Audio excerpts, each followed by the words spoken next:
Imagina que tienes 16 años. Imagina que llevas una corona que pesa más que tu propio cuerpo enfermo. Imagina que cada mañana cuando abres los ojos, lo primero que sientes no es el calor del sol de Tierra Santa, sino el dolor sordo de una enfermedad que te está devorando por dentro. Una enfermedad que no tiene cura. Una enfermedad que te ha robado la sensibilidad de las manos, que está consumiendo tu rostro, que convierte cada día de tu existencia en un recordatorio constante de que vas a morir joven, desfigurado y probablemente olvidado. Ahora imagina que un mensajero llega galopando hasta las puertas de tu fortaleza. Viene cubierto de polvo y de miedo. Te dice que Saladino, el hombre más peligroso del mundo conocido, el sultán que ha jurado borrar tu reino del mapa, está marchando hacia ti con 26.000 soldados, 26.000 hombres entrenados para matar, 26.000 gargantas gritando tu muerte, y tú, con las manos vendadas para ocultar las llagas, con el cuerpo ardiendo de fiebre, con apenas 500 caballeros a tu espalda, tienes que tomar una decisión. Puedes quedarte detrás de tus murallas, puedes esperar a que Saladino arrase tus tierras, viole a tu gente, queme tus cosechas y luego se retire satisfecho, dejándote con vida pero sin reino. O puedes salir a campo abierto, puedes montar a caballo a pesar de que tus piernas apenas responden. Puedes enfrentar a un ejército 52 veces más grande que el tuyo, y puedes morir con la espada en la mano, como juraste que harías cuando te coronaron rey de Jerusalén. Eso es exactamente lo que Balduino IV decidió hacer en noviembre del año 1177. Y lo que sucedió después no fue una batalla, fue un milagro sangriento. Pero antes de contarte cómo 500 hombres destrozaron a 26.000, necesito que entiendas algo fundamental. Necesito que comprendas la magnitud de lo que estaba en juego. Porque esta no fue una escaramuza cualquiera en un rincón polvoriento del mundo. Esta fue la batalla que decidió si la cristiandad sobreviviría en Oriente o sería barrida para siempre. Esta fue la batalla que determinó el destino de Europa durante los siguientes 1000 años. Y esta fue la batalla que convirtió a un adolescente moribundo en leyenda. Hagamos los números. Porque los números, cuando son tan brutales como estos, cuentan una historia por sí solos. Saladino comandaba un ejército de aproximadamente 26.000 combatientes. Eso incluía a su guardia personal de mamelucos, guerreros esclavos entrenados desde la infancia para una sola cosa: matar cristianos. Incluía también a arqueros montados turcos, los mejores jinetes del mundo, capaces de disparar flechas con precisión mortal mientras galopaban a toda velocidad. Incluía infantería egipcia, veteranos de decenas de campañas, hombres que habían visto más muerte que años tenían de vida. E incluía a la élite de la caballería islámica, nobles que habían jurado ante Alá que no descansarían hasta que la última cruz fuera arrancada de Jerusalén. Ahora mira al otro lado del campo de batalla. Mira lo que tenía Balduino. 500 caballeros. Algunos historiadores dicen que eran menos, quizás 375. Otros sostienen que llegaban a los 500 con escuderos y sargentos montados. Da igual el número exacto. Lo que importa es la proporción. Por cada cristiano que iba a luchar ese día, había 52 musulmanes esperando para matarlo. 52 contra 1. Piensa en eso. Imagina que estás en una habitación con 52 personas que quieren tu cabeza. Imagina que todas están armadas. Imagina que todas saben pelear. Ahora imagina que tú tienes que ganar. Eso no es una batalla. Eso es un suicidio colectivo. Eso es lo que cualquier general sensato habría llamado una locura imperdonable. Y sin embargo, 500 hombres montaron sus caballos, besaron las cruces que llevaban al cuello y cabalgaron hacia la muerte segura. Para entender por qué lo hicieron, necesitas conocer el contexto. Necesitas saber qué había pasado en los años anteriores. Necesitas comprender el odio acumulado, las humillaciones, las traiciones y las promesas rotas que habían convertido Tierra Santa en un polvorín a punto de explotar. El reino de Jerusalén llevaba existiendo menos de un siglo cuando Balduino IV se sentó en el trono. Sus abuelos habían sido los primeros cruzados, aquellos fanáticos sanguinarios que habían cruzado medio mundo para conquistar la ciudad santa. y la habían conquistado. En el año 1099, los ejércitos cristianos habían tomado Jerusalén en una orgía de violencia que todavía hoy resulta difícil de describir sin que te revuelva el estómago. Los cronistas de la época, que no eran precisamente sensibles, escribieron que la sangre llegaba hasta los tobillos de los caballos en las calles de la ciudad. Hombres, mujeres, niños, ancianos, no importaba. Si no eras cristiano, morías. Y a veces, aunque lo fueras, también morías, porque en el caos de la masacre nadie se paraba a hacer preguntas. Esa fue la fundación del Reino de Jerusalén, sangre y fanatismo. Y durante 80 años, ese reino había sobrevivido rodeado de enemigos por todos los flancos. Al norte, los principados musulmanes de Siria. Al sur, el califato de Egipto. Al este, las tribus beduinas del desierto. Y en el centro, un puñado de fortalezas cristianas aferradas a la tierra como garrapatas en un perro rabioso. La supervivencia había dependido de dos factores. Primero, la desunión de los musulmanes. Durante décadas, los emires y sultanes islámicos habían pasado más tiempo peleándose entre ellos que luchando contra los cristianos. Guerras civiles, asesinatos, traiciones palaciegas. El mundo islámico era un caos de facciones rivales, y mientras siguiera siéndolo, el reino de Jerusalén podía respirar. El segundo factor era la ferocidad de los caballeros cruzados. Eran pocos, sí, pero estaban entrenados desde la cuna para la guerra. Vestían armaduras que podían detener flechas, montaban caballos de guerra que pesaban el doble que los ponis árabes, y creían con una convicción absoluta e inquebrantable que morir luchando contra el infiel era el camino más directo al paraíso. Pero en el año 1174 todo cambió. Ese fue el año en que Saladino unificó Egipto y Siria bajo un solo mando. De repente, los cristianos ya no enfrentaban a un montón de príncipes rivales. Enfrentaban a un imperio con recursos ilimitados, con millones de súbditos, con ejércitos que podían ser reemplazados una y otra vez, mientras que cada caballero cristiano muerto era irreemplazable. Saladino no era un fanático ciego como algunos de sus predecesores. Era algo mucho más peligroso, un estratega brillante con paciencia infinita. Sabía que no necesitaba destruir el reino de Jerusalén de un solo golpe. Podía desangrarlo lentamente. Podía atacar aquí y allá, quemar cosechas, capturar fortalezas menores, agotar los recursos cristianos hasta que el reino colapsara por su propio peso. Y eso fue exactamente lo que empezó a hacer. Las incursiones comenzaron casi de inmediato. Partidas de jinetes cruzaban la frontera, arrasaban aldeas y desaparecían antes de que los caballeros pudieran responder. Los campesinos morían o huían. Los campos quedaban sin cultivar. Las caravanas comerciales eran interceptadas. El flujo de dinero que mantenía vivo al reino empezó a secarse. Y cada vez que los cristianos reunían un ejército para responder, Saladino se retiraba, esperaba a que se dispersaran y volvía a atacar en otro punto. Era una guerra de desgaste, y los cristianos estaban perdiendo. En medio de este desastre, un niño enfermo se convirtió en rey.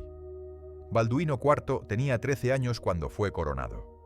Los nobles que lo rodeaban esperaban que fuera una marioneta, un títere que ellos pudieran manipular mientras gobernaban en su nombre. Se equivocaron por completo, porque Balduino, a pesar de su juventud, a pesar de su enfermedad, demostró desde el primer día que tenía más coraje y más inteligencia que todos los varones de su corte juntos. La lepra se había manifestado cuando era niño. Su tutor, el historiador Guillermo de Tiro, fue el primero en notarlo. Estaba observando a Balduino jugar con otros niños cuando se dio cuenta de algo extraño. Los otros chicos se quejaban cuando se hacían daño, pero Balduino no reaccionaba. Guillermo le hizo una prueba. Le pellizcó el brazo con fuerza. Nada. Le clavó las uñas. Nada. El niño no sentía dolor en esa extremidad. Y Guillermo, que era un hombre educado, que había leído los tratados médicos de los antiguos, supo inmediatamente lo que aquello significaba. Lepra, la enfermedad de los malditos, la sentencia de muerte más lenta y más cruel que existía. Porque la lepra no te mata rápidamente. Te va consumiendo año tras año, década tras década. Primero pierdes la sensibilidad, luego empiezan las llagas, después los dedos se deforman y caen, la nariz se hunde, los ojos se nublan. Te conviertes en un monstruo viviente, en algo que la gente no puede mirar sin apartar la vista con asco.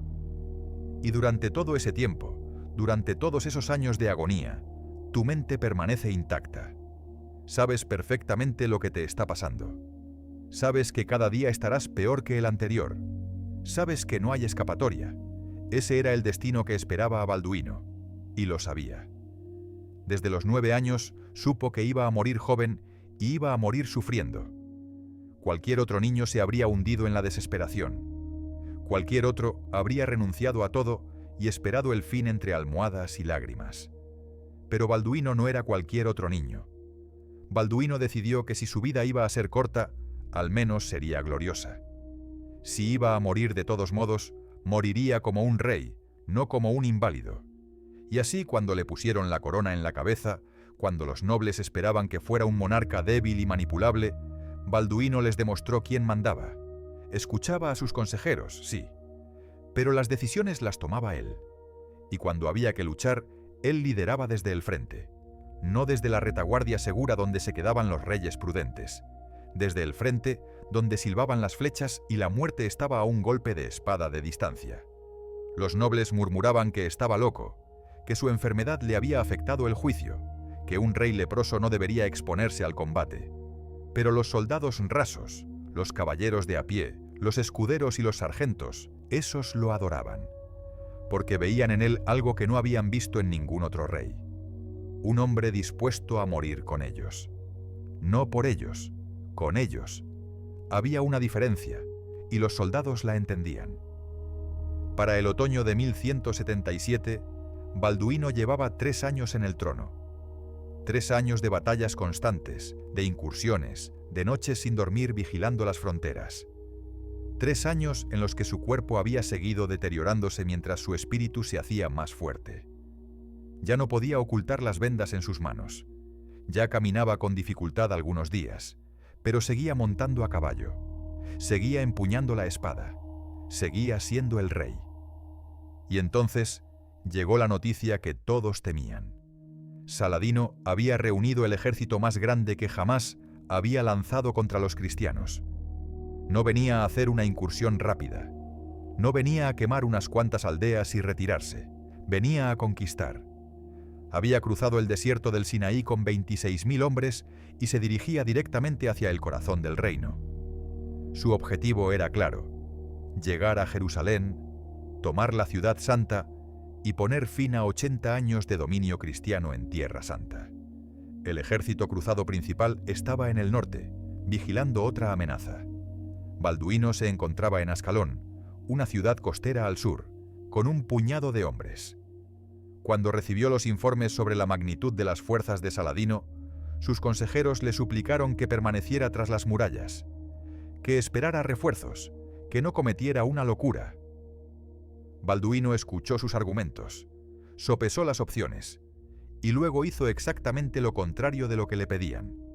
Ordenó que trajeran su caballo, ordenó que prepararan a los caballeros, y ordenó que sacaran del tesoro de la iglesia la reliquia más sagrada del reino. Un fragmento de la vera cruz, la cruz en la que supuestamente había muerto Jesucristo. Si iban a cabalgar hacia la muerte, cabalgarían con Dios por delante. Lo que nadie entendía, lo que sus consejeros no podían comprender, era que Balduino había visto algo que ellos no veían. Había visto una oportunidad en medio del desastre. Saladino avanzaba confiado, seguro de que nadie se atrevería a enfrentarlo en campo abierto. Su ejército se había dispersado para saquear, buscando botín y prisioneros. Estaba vulnerable. Y Balduino, el rey leproso, el adolescente moribundo, había decidido aprovechar esa vulnerabilidad. La pregunta era simple: ¿podían 500 caballeros derrotar a 26.000 enemigos? La respuesta sensata era no. Pero la guerra no siempre la ganan los sensatos. A veces la ganan los locos, a veces la ganan los desesperados, y a veces la ganan los que no tienen absolutamente nada que perder. Balduino no tenía nada que perder. La lepra iba a matarlo de todos modos. Su reino estaba condenado si no hacía algo, y él prefería morir cargando contra el enemigo que pudrirse lentamente entre las paredes de un palacio. Así que montó a caballo, levantó la vera cruz, y condujo a sus 500 hombres hacia el ejército más grande que Tierra Santa había visto en generaciones. Pero antes de seguir a Balduino en su cabalgata suicida, necesitas conocer al hombre que lo esperaba al otro lado del campo de batalla. Necesitas entender quién era Saladino, porque sin entenderlo a él, no puedes comprender la magnitud de lo que estaba a punto de suceder. Saladino no nació siendo sultán, no nació siendo conquistador, nació siendo un don nadie, el hijo de un oficial kurdo al servicio de señores más poderosos. Los kurdos eran considerados montañeses rudos, buenos para pelear pero no para gobernar. Nadie esperaba que un kurdo llegara a nada importante. Y durante los primeros 30 años de su vida, Saladino no hizo nada para contradecir esas expectativas. Era un funcionario menor, un burócrata, un hombre que prefería los libros de teología a las espadas y las lanzas. Sus contemporáneos lo describían como alguien tranquilo, casi tímido, más interesado en discutir sobre interpretaciones del Corán que en liderar ejércitos. Y entonces todo cambió. Su tío Shirkuh era un general al servicio de Nur ad-Din, el poderoso señor de Siria. Shirkuh fue enviado a Egipto para intervenir en una guerra civil entre facciones rivales del 1980 Califato Fatimí, y se llevó a su sobrino con él, probablemente porque necesitaba a alguien que supiera leer y escribir para encargarse del papeleo. Saladino fue a Egipto como secretario, no como guerrero. Pero la guerra tiene una forma curiosa de transformar a los hombres. Y en Egipto, algo despertó dentro de Saladino. Nadie sabe exactamente qué fue. Quizás fue la primera vez que vio morir a hombres en combate. Quizás fue la sensación del poder, de tener la vida de otros en tus manos. Quizás fue simplemente que descubrió que era bueno en aquello. Fuera lo que fuera, el burócrata tímido empezó a convertirse en algo completamente diferente. Cuando su tío murió, Saladino se encontró de repente al mando de un ejército en tierra extranjera. Tenía 31 años, y en lugar de volver a casa con el rabo entre las piernas, hizo algo que nadie esperaba. Se quedó, tomó el control, y en cuestión de meses se había convertido en el hombre más poderoso de Egipto. Lo que siguió fue una década de conquistas que dejó al mundo islámico boquiabierto. Saladino no solo consolidó su poder en Egipto, marchó hacia el norte y tomó Siria cuando murió su antiguo señor Nur ad-Din. Conquistó ciudad tras ciudad, derrotó a rivales que tenían ejércitos más grandes y más experiencia. Y lo hizo todo mientras construía una reputación de justicia y honor que contrastaba brutalmente con la brutalidad de sus contemporáneos. Porque Saladino no era un carnicero. No era un sádico como tantos otros señores de la guerra de su época. Cuando tomaba una ciudad, no la saqueaba. Cuando capturaba prisioneros, no los torturaba. Pagaba rescates justos, cumplía su palabra. Y trataba a sus enemigos derrotados con una dignidad que muchos de ellos no merecían. Los cruzados lo odiaban, por supuesto, pero también lo respetaban, y algunos, en secreto, lo admiraban. Para 1177, Saladino tenía 39 años y estaba en la cima de su poder. Había unificado el mundo islámico desde el Nilo hasta el Éufrates. Tenía recursos inagotables, ejércitos que podía reclutar una y otra vez, y la legitimidad religiosa que le daba ser el campeón de la yihad contra los invasores cristianos. Y ahora, finalmente, había decidido que era el momento de acabar con el reino de Jerusalén de una vez por todas. La campaña había sido planeada durante meses. Saladino había reunido tropas de todas las provincias de su imperio, egipcios del delta del Nilo, sirios de Damasco y Alepo, kurdos de las montañas, su propia gente, turcomanos de las estepas del este, y por supuesto los mamelucos, su guardia personal de élite, los guerreros más letales del mundo conocido. 26.000 hombres cruzaron el desierto del Sinaí en noviembre. Imagina esa columna durante un momento. Imagina el polvo levantándose hasta el cielo mientras miles de caballos y camellos avanzan en formación. Imagina el sonido de los tambores marcando el ritmo de la marcha. Imagina las banderas ondeando al viento del desierto. Cientos de estandartes con inscripciones coránicas bordadas en oro. Imagina el brillo del sol reflejándose en miles de puntas de lanza, en miles de cascos pulidos, en miles de espadas enfundadas, esperando el momento de beber sangre cristiana. Eso era lo que se acercaba al reino de Jerusalén. Eso era lo que Balduino había decidido enfrentar con 500 hombres. Pero aquí está el detalle que los historiadores muchas veces pasan por alto. Saladino no esperaba una batalla, no había venido a luchar, había venido a conquistar, que es algo muy diferente. Su plan era simple y brillante en su simplicidad. Avanzaría hacia el norte siguiendo la costa, arrasando todo a su paso. Los cristianos, muy inferiores en número, no se atreverían a enfrentarlo en campo abierto. Se encerrarían en sus fortalezas y lo verían pasar impotentes. Y él seguiría adelante hasta Jerusalén, cuyas murallas no resistirían un asedio prolongado. Para Navidad, pensaba Saladino, estaría rezando en la mezquita de Al-Aqsa. Era un plan razonable, era un plan que cualquier estratega habría aprobado, y precisamente por eso era vulnerable. Porque Saladino había cometido el error más antiguo de la guerra. Había subestimado a su enemigo. No subestimó la fuerza militar cristiana. Sabía perfectamente cuántos caballeros tenía el reino de Jerusalén, y sabía que no eran suficientes para detenerlo.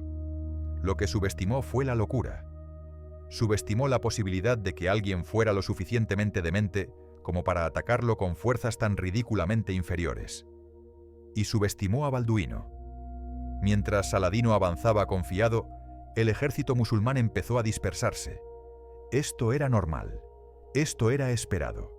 Los soldados llevaban semanas de marcha y querían botín. Querían esclavos.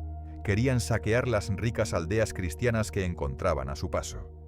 Y Saladino, que necesitaba mantener alta la moral de sus tropas, les permitió hacerlo.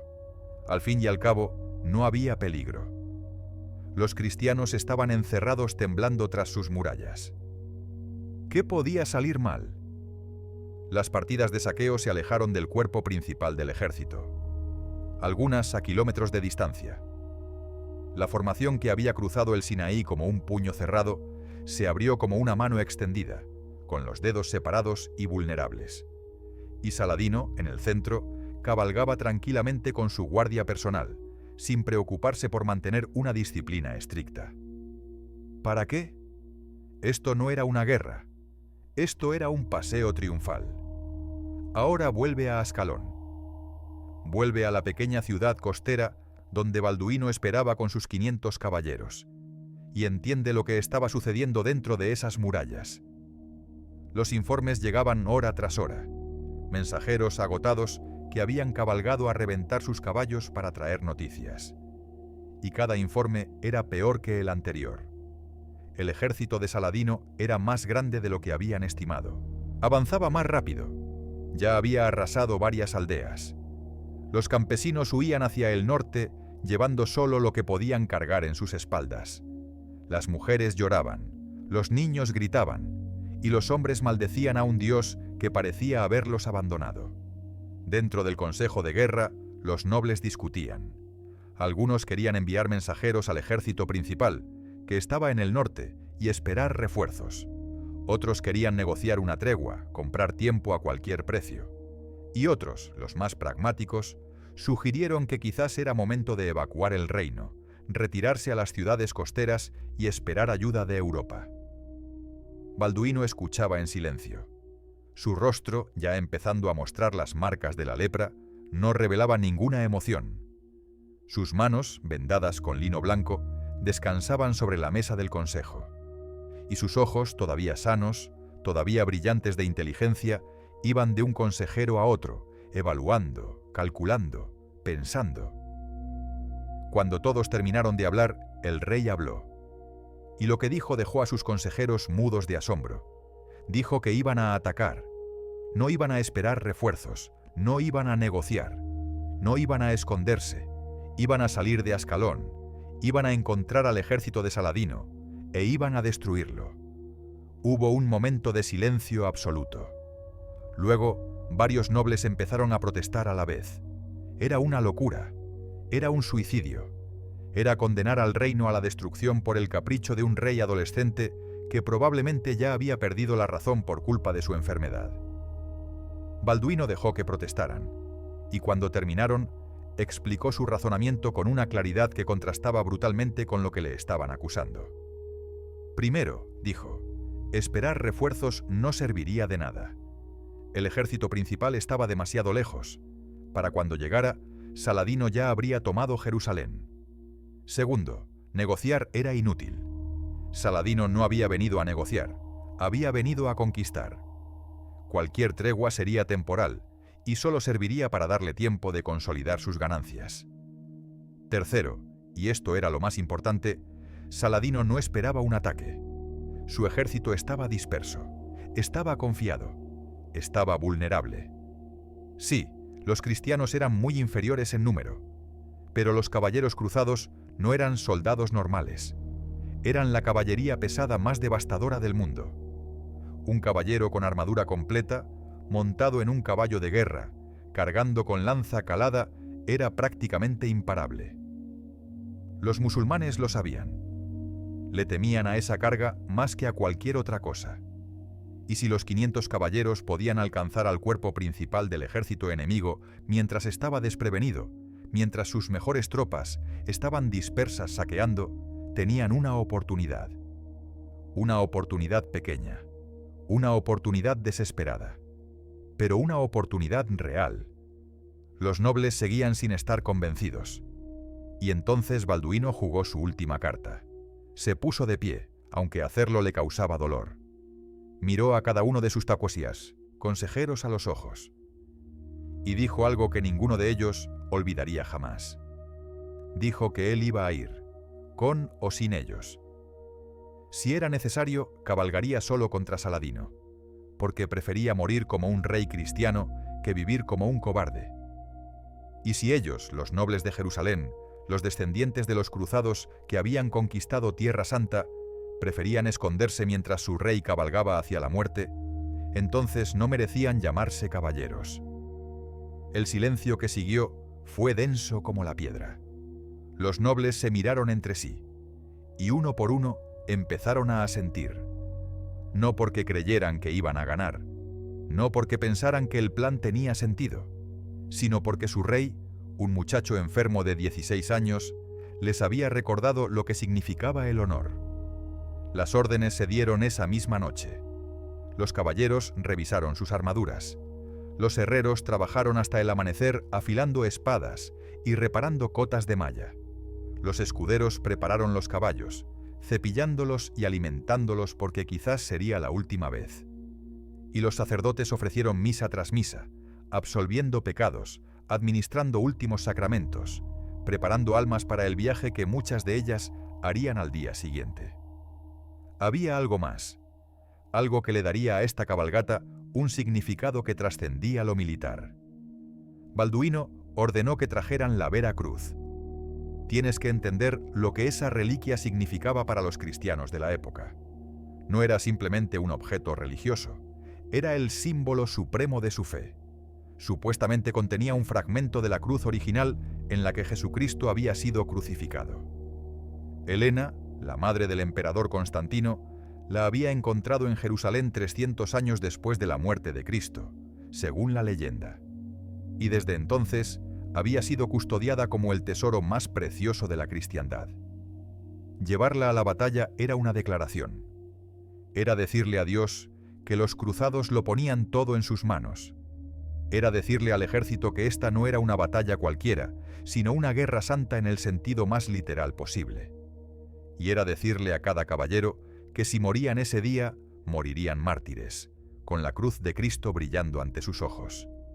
El obispo de Belén fue designado para portar la reliquia. Montaría en el centro de la formación, protegido por los mejores caballeros, sosteniendo en alto el relicario de oro y plata que contenía el fragmento sagrado. Y donde fuera la cruz, los soldados la seguirían, aunque fuera al infierno mismo. Antes del amanecer, el pequeño ejército salió de Ascalón. Imagina la escena: las puertas de la ciudad abriéndose en la oscuridad, el sonido de los cascos sobre el empedrado, las antorchas iluminando los rostros de los soldados, algunos decididos, otros aterrados, todos conscientes de que probablemente cabalgaban hacia su muerte. Las mujeres y los niños mirando desde las murallas, sin saber si volverían a ver a sus maridos y padres. Y al frente de 1900 todo, montado en un caballo blanco, un muchacho con las manos vendadas y la corona de Jerusalén sobre la cabeza. Balduino no podía sostener las riendas correctamente.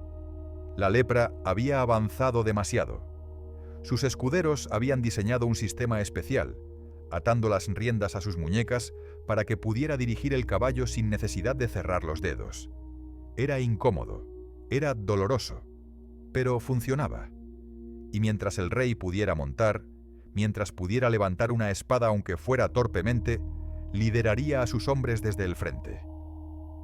La cabalgata duró todo el día. Los exploradores habían localizado al ejército de Saladino cerca de una colina llamada Montgisard, a unos 70 kilómetros al noreste de Ascalón. 70 kilómetros a través de un terreno hostil, bajo el sol de noviembre que aún podía ser brutal en Tierra Santa. Los caballos sudaban. Los hombres sudaban dentro de sus armaduras. Pero nadie se quejó. Nadie pidió descanso. Sabían que cada hora contaba. A medida que se acercaban a su objetivo, el paisaje empezó a cambiar.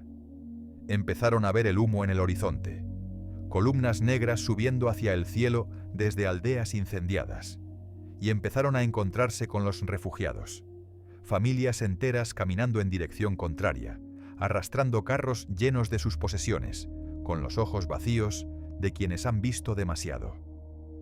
Un anciano detuvo su mulo al ver pasar al ejército. Miró la Veracruz brillando en el centro de la formación. Miró al rey con las manos vendadas y cayó de rodillas, llorando, gritando algo que sonaba como una bendición o una plegaria, o quizás ambas cosas. Balduino no se detuvo. No había tiempo. Pero levantó la mano en un gesto de reconocimiento mientras pasaba. Era lo único que podía ofrecer.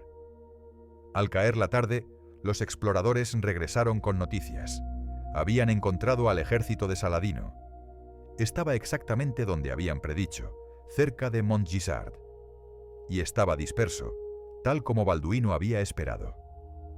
Las partidas de saqueo seguían repartidas por todo el territorio. El cuerpo principal del ejército, con Saladino en el centro, contaba con quizás 8 o 10.000 hombres en ese momento. Todavía superaban a los cristianos por 20-1, pero era mucho mejor que 52-1. Balduino ordenó un alto. Los caballos necesitaban descansar aunque fuera brevemente antes del esfuerzo definitivo. Los hombres desmontaron, bebieron agua, rezaron en silencio. Algunos escribieron cartas apresuradas que entregaron a los mensajeros con instrucciones de llevarlas a sus familias si no regresaban. Otros simplemente se sentaron en silencio, mirando el horizonte, pensando en lo que vendría. El sol empezaba a bajar cuando Balduino reunió a sus comandantes para dar las últimas instrucciones. El plan era simple porque tenía que serlo. No había tiempo para maniobras complicadas. Cargarían directamente contra el centro del ejército enemigo, donde estaba Saladino. Si conseguían alcanzarlo, si conseguían matarlo o capturarlo, el ejército musulmán se desintegraría. Sin su líder, sin su símbolo, los soldados perderían la cohesión, huirían, y los cristianos habrían ganado. Si no conseguían alcanzar a Saladino, morirían todos. Era así de simple. No había plan B. No había retirada posible. Ganar o morir. Los comandantes asintieron. Los templarios, la orden militar más feroz del reino, pidieron el honor de formar la vanguardia. Los hospitalarios, sus rivales eternos, protestaron. Al final, Balduino decidió que ambas órdenes compartirían la primera línea, y él mismo cabalgaría con ellos. Sus consejeros intentaron disuadirlo. El rey era demasiado valioso para arriesgarlo en la primera carga. Debía quedarse atrás, protegido, para coordinar la batalla.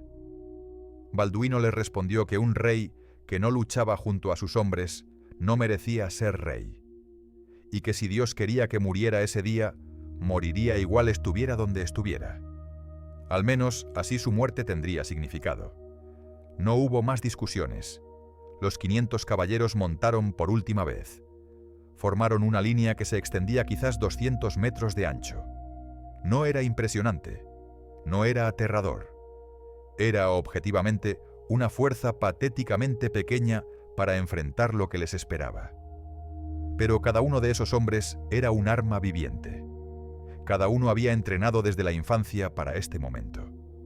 Y cada uno estaba preparado para morir por su fe, por su rey y por la cruz que brillaba en el centro de su formación. El sol estaba bajo en el cielo cuando empezaron a moverse. Primero al paso, luego al trote, y luego, cuando la colina de Montgisard apareció ante ellos y vieron el mar de enemigos extendiéndose hasta donde alcanzaba la vista, lanzaron sus caballos al galope. Pero antes de que te cuente lo que pasó cuando esos 500 hombres chocaron contra un muro de acero y carne humana, necesitas entender algo sobre la guerra medieval. Necesitas entender cómo era realmente una carga de caballería pesada.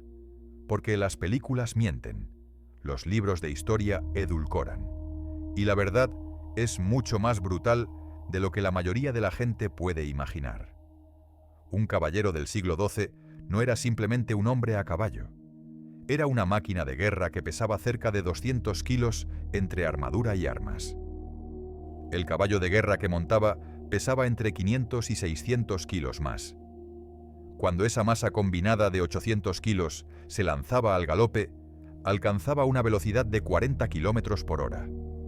Ahora multiplica eso por 500. 400 toneladas de muerte blindada moviéndose a la velocidad de un automóvil moderno en ciudad. La lanza que portaba cada caballero medía entre 3 y 4 metros. La punta era una pirámide de acero diseñada para penetrar armaduras. Pero aquí está el detalle que muchos no entienden. La lanza no era el arma principal. Era simplemente el ariete que abría el camino. Una vez que la lanza se rompía, y siempre se rompía en el primer impacto, el caballero sacaba su espada. Una espada que pesaba más de 1 kilo, con un filo que podía partir un cráneo como si fuera una cáscara de huevo. Y luego estaba el caballo mismo, entrenado desde potro para la guerra, enseñado a morder, a patear, a pisotear. Un caballo de guerra medieval mataba tanta gente como el jinete que lo montaba. Sus cascos, herrados con hierro, aplastaban cráneos. Sus dientes arrancaban trozos de carne. Su peso rompía huesos como si fueran ramitas secas. Eso era lo que se acercaba al ejército de Saladino al caer la tarde del 25 de noviembre de 1177. Los musulmanes los vieron venir desde lejos. Era imposible no verlos. El polvo que levantaban los cascos subía hacia el cielo como una cortina marrón. El suelo temblaba. Y el sonido, ese sonido que ningún soldado que lo había escuchado podía olvidar jamás, el trueno de 1600 cascos golpeando la tierra al unísono, crecía y crecía hasta que parecía que el mundo mismo se estaba rompiendo. En el campamento musulmán hubo un momento de incredulidad absoluta. Los vigías gritaron las alertas, pero muchos no les creyeron al principio. ¿Cristianos atacando? ¿Con qué ejército?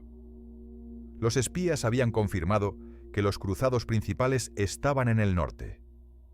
En Ascalón solo quedaba un puñado de hombres con el rey leproso. Tenía que ser un error. Tenía que ser una partida de reconocimiento. Nadie sería tan estúpido como para atacar con fuerzas tan ridículamente inferiores. Pero entonces vieron la Vera Cruz brillando en la luz del atardecer. Vieron los estandartes de las órdenes militares. Y vieron, al frente de la carga, a un joven con las manos vendadas y una corona sobre el casco. Y entendieron que sí, los cristianos eran exactamente así de estúpidos, o así de valientes, o así de locos. Daba igual, venían a morir, y los musulmanes les darían el gusto. Saladino estaba en su tienda cuando le llegó la noticia. Estaba revisando mapas con sus generales, planeando el siguiente movimiento de su campaña. Cuando el mensajero entró gritando que los cristianos atacaban, el sultán creyó que había entendido mal. Le hizo repetir el mensaje 3 veces. Y cuando finalmente comprendió lo que estaba pasando, por primera vez en años, Saladino sintió algo parecido al miedo. No miedo a perder, eso era imposible. Incluso con la mitad de su ejército disperso, todavía tenía 20 hombres por cada cristiano. No, el miedo de Saladino era diferente. Era el miedo de un hombre inteligente que de repente se da cuenta de que su enemigo está haciendo algo tan irracional que no hay forma de predecirlo. Si Balduino estaba lo suficientemente loco como para atacar en esas condiciones, ¿qué más sería capaz de hacer? Pero no había tiempo para filosofar. Los cristianos estaban a menos de 1 kilómetro y acercándose rápidamente. Saladino gritó órdenes. Los tambores de guerra empezaron a sonar, llamando a las tropas dispersas. Los soldados corrieron a formar líneas de batalla. Los arqueros prepararon sus arcos. La caballería montó apresuradamente. Y en el centro de todo, Saladino se puso su armadura dorada, montó su caballo árabe y tomó su posición rodeado por su guardia personal de mamelucos. El ejército musulmán que se formó apresuradamente seguía siendo impresionante. 8.000 hombres en el campo principal, con más llegando cada minuto desde los campamentos periféricos. La primera línea estaba formada por infantería ligera sudanesa y egipcia. Detrás de ellos, los arqueros turcos. Y en la retaguardia, la caballería, incluyendo la élite mameluca. Era una formación sólida. Era una formación que había funcionado docenas de veces. Los cristianos cargarían contra la infantería, se empantanarían en el combate cuerpo a cuerpo, y entonces los arqueros y la caballería los rodearían y los aniquilarían. Simple, efectivo, probado. Pero Saladino había cometido un error comprensible, pero fatal. Había asumido que los cristianos pararían a reagruparse antes de atacar, que formarían sus líneas apropiadamente, que seguirían las reglas básicas de la guerra. No lo hicieron. Los 500 caballeros no pararon, no se reagruparon, no formaron líneas elaboradas. Simplemente siguieron cabalgando, directamente hacia el centro del ejército musulmán, como una flecha disparada hacia el corazón de un gigante. Los arqueros musulmanes apenas tuvieron tiempo de disparar una andanada antes de que los cristianos estuvieran sobre ellos. Y aquí pasó algo que los historiadores musulmanes de la época registraron con asombro y horror. Las flechas no funcionaron. Rebotaron en las armaduras, se clavaron en los escudos. Algunas encontraron huecos en las protecciones y hirieron a hombres y caballos, pero no detuvieron la carga. Nada la detuvo. El impacto fue apocalíptico. Imagina el sonido. No es el choque limpio de metal contra metal que muestran las películas. Es húmedo. Es el sonido de huesos rompiéndose, de carne desgarrándose, de órganos reventando. Es el grito de cientos de hombres muriendo al mismo tiempo. Es el relincho de los caballos con las tripas colgando. Es el ruido sordo de los cuerpos siendo pisoteados hasta convertirse en pasta roja. La primera línea musulmana simplemente dejó de existir. No se rompió, no huyó, fue obliterada. Los caballeros la atravesaron como un cuchillo caliente atraviesa mantequilla. Las lanzas se hundieron en los cuerpos, atravesando a 2 o 3 hombres a la vez antes de romperse. Los caballos aplastaron a los que tuvieron la mala suerte de caer. Y detrás de cada caballero muerto o herido, venía otro, y otro, y otro. Un cronista musulmán que sobrevivió escribió después: «Fue como si la tierra se abriera y vomitara demonios de hierro. No peleaban como hombres, peleaban como si ya estuvieran muertos y no tuvieran nada. ¡Qué perder!». Y en cierto modo, era verdad. Los cristianos sabían que no había retirada posible. Sabían que si la carga fallaba, morirían todos. Así que pelearon con la ferocidad de los condenados. Cada golpe de espada era definitivo. Cada estocada buscaba matar. No había piedad, no había cuartel. Solo muerte, muerte y más muerte. Balduino estaba en el centro de la masacre. Sus manos vendadas apenas podían sostener la espada, pero la sostenía. Su cuerpo ardía de fiebre bajo la armadura, pero seguía montado. Y donde iba el rey, la muerte lo seguía. Los que estaban cerca de él juran que parecía poseído, que gritaba órdenes con una voz que no parecía humana, que su espada subía y bajaba con un ritmo mecánico, implacable, cortando y matando sin pausa. Pero era la vera cruz lo que realmente aterrorizaba a los musulmanes. El obispo de Belén la sostenía en alto y brillaba con la luz del sol poniente como si estuviera ardiendo. Los soldados cristianos la veían y encontraban fuerzas que no sabían que tenían.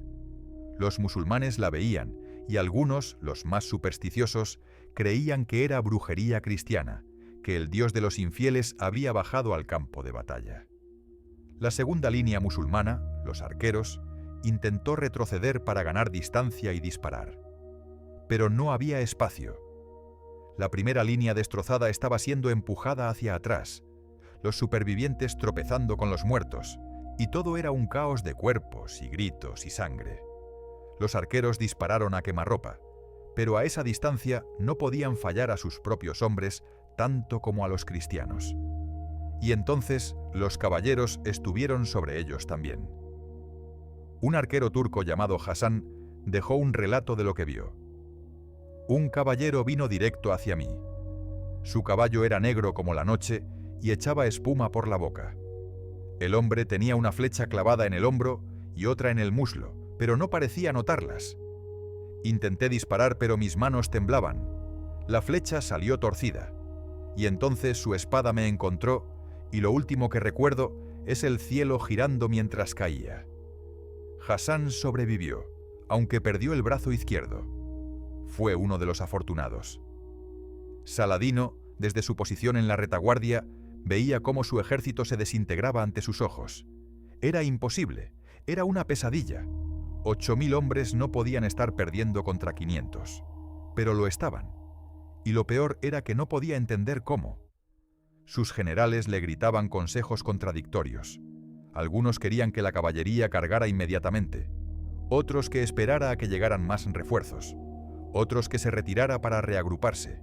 Y mientras Saladino dudaba, los cristianos seguían avanzando. Ya habían atravesado 2 líneas. Solo quedaba la caballería musulmana entre ellos y el sultán. Y esa caballería, viendo lo que les había pasado a la infantería y a los arqueros, empezaba a perder los nervios. Fue entonces cuando ocurrió algo que cambiaría el curso de la batalla. Uno de los emires de Saladino, un hombre llamado Taqi al-Din, decidió tomar la iniciativa. Sin esperar órdenes, lanzó a su caballería en un contraataque contra el flanco derecho cristiano. Era una buena decisión táctica. Los cristianos estaban extendidos, desorganizados por su propia carga. Un ataque de flanco podría romperlos. Pero Taqi al-Din no contó con los templarios. La Orden del Temple era la élite de la élite. Monjes guerreros que habían hecho votos de pobreza, castidad y obediencia. No podían casarse, no podían poseer nada, no podían retirarse del combate, a menos que estuvieran superados por más de 3-1, y aún así necesitaban permiso. Su única razón de existir era matar infieles, y eran aterradoramente buenos en eso. Cuando vieron venir a la caballería musulmana, los templarios giraron con una precisión que parecía imposible en medio del caos. Formaron una línea, bajaron las lanzas que les quedaban y cargaron contra los atacantes. El choque fue tan brutal que varios caballos murieron instantáneamente, sus pechos atravesados por las lanzas, sus jinetes saliendo volando para ser pisoteados segundos después. Un templario llamado Jacques de Mailly mató a 17 hombres en esa carga.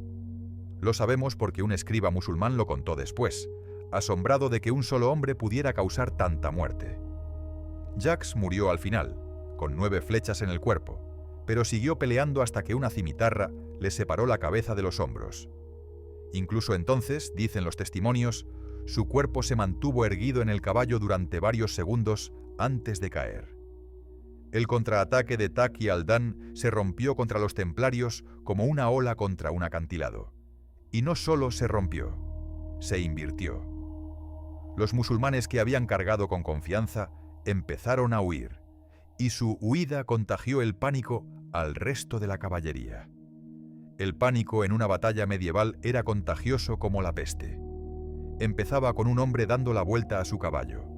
Luego eran 2, luego 10.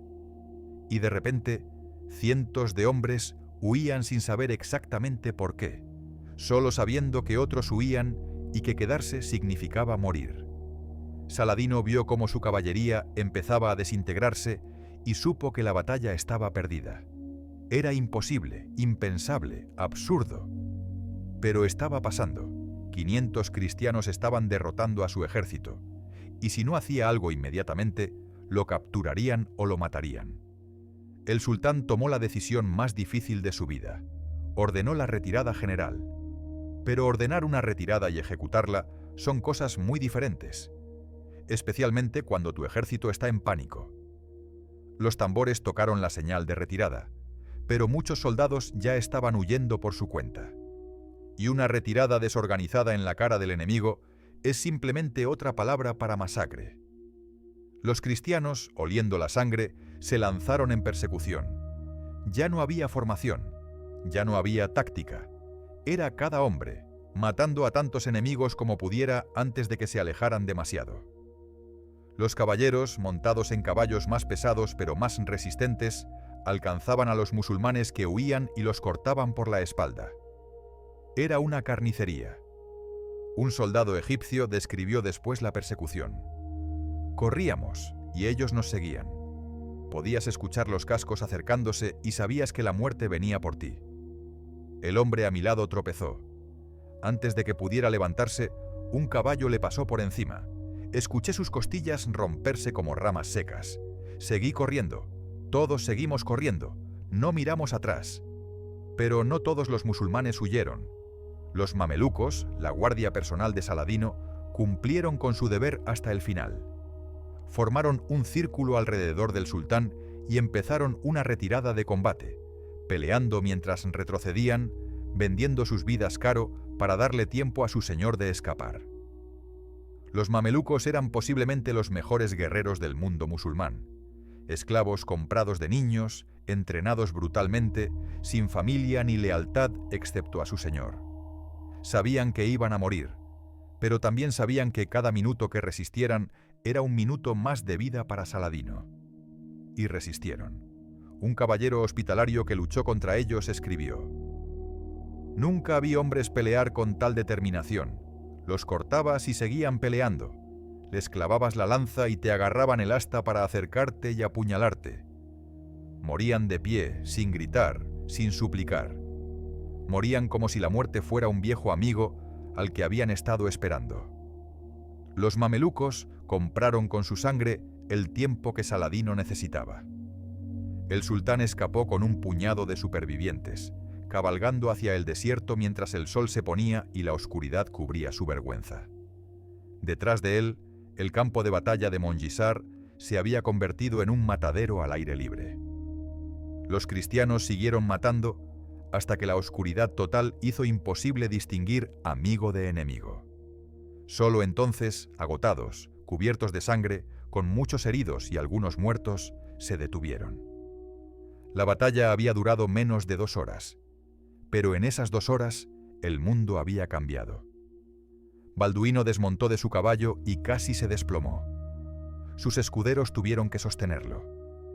La adrenalina que lo había mantenido en pie se evaporaba, y el dolor de su enfermedad regresaba multiplicado por 10.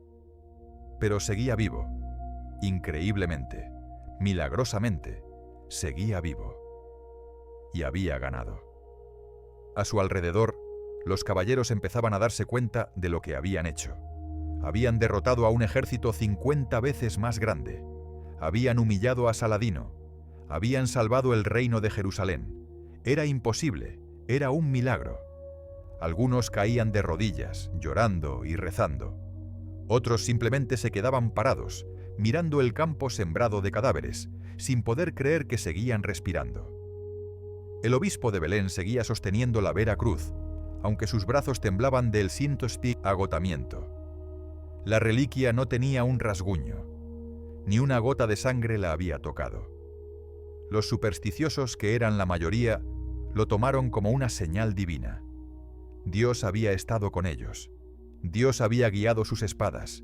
Dios había aterrorizado a sus enemigos. Mientras los heridos eran atendidos y los muertos contados, llegaron noticias de los exploradores. El ejército musulmán no se había reagrupado. Seguía huyendo en completo desorden.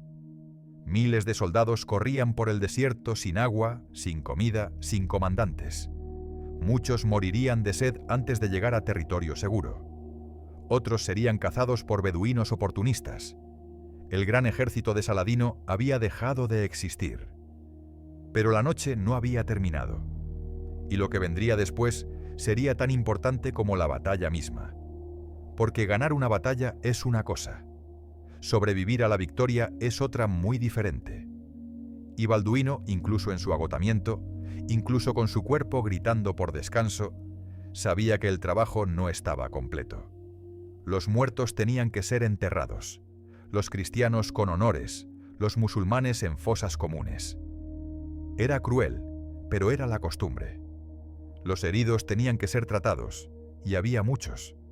Caballeros con flechas clavadas en las articulaciones de las armaduras, escuderos con brazos rotos por mazas, caballos con los vientres abiertos que había que sacrificar piadosamente. El amanecer del 26 de noviembre reveló el verdadero horror de lo que había sucedido en Montgisard.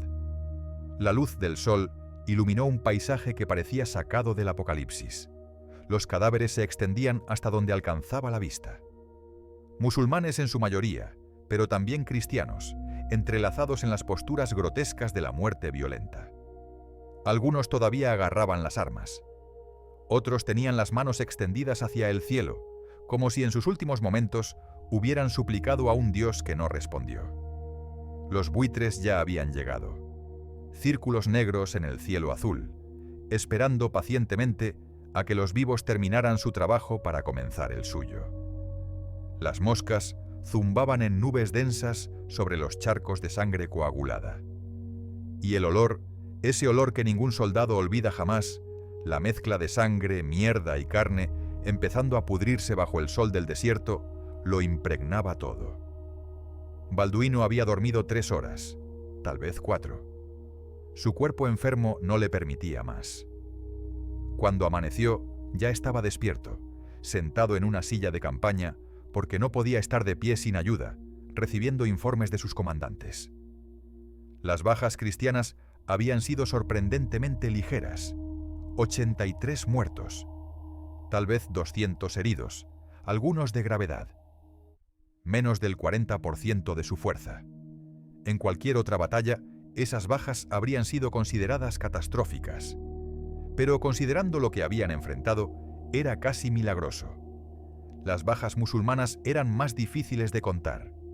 Los cuerpos en el campo de batalla sumaban más de 3000. Pero eso era solo el principio. Los exploradores informaban de cadáveres esparcidos por kilómetros en todas direcciones. Soldados que habían huido heridos y habían muerto desangrados en el desierto. Otros que habían sido alcanzados por la caballería cristiana durante la persecución. Y luego estaban los que habían huido hacia el desierto sin agua ni provisiones. Muchos de ellos no llegarían nunca a casa. La estimación conservadora era que Saladino había perdido entre 7 y 10.000 hombres, casi la mitad de su ejército. Pero más importante que los números era el golpe psicológico. El gran Saladino, el unificador del Islam, el hombre que había jurado expulsar a los cristianos de Tierra Santa, había sido derrotado por un adolescente enfermo con 500 hombres. Era una humillación que resonaría por todo el mundo musulmán. Pero Balduino no tenía tiempo para saborear la victoria. Sabía que Saladino regresaría. Tal vez no inmediatamente. Tal vez tardaría meses o años en recuperarse. Pero regresaría. Y la próxima vez no cometería el mismo error. La próxima vez vendría preparado para enfrentar la carga de la caballería pesada. La próxima vez sería diferente. Por ahora, sin embargo, había trabajo que hacer. Los prisioneros musulmanes, porque sí había algunos, necesitaban ser procesados. La costumbre dictaba que los nobles podían ser rescatados.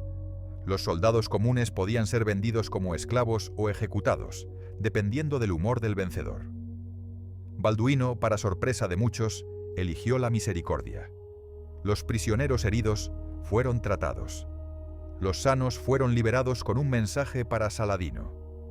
El rey de Jerusalén no era un carnicero. Fue un gesto calculado. Balduino sabía que no podía derrotar al mundo musulmán con fuerza bruta. Los números simplemente no estaban de su lado, pero podía intentar dividirlos. Podía mostrar que los cristianos podían ser magnánimos en la victoria. Podía plantar semillas de duda sobre la narrativa de Saladino de una guerra santa sin cuartel. Algunos de sus nobles protestaron. Los musulmanes no habrían mostrado tal misericordia, argumentaron, y tenían razón.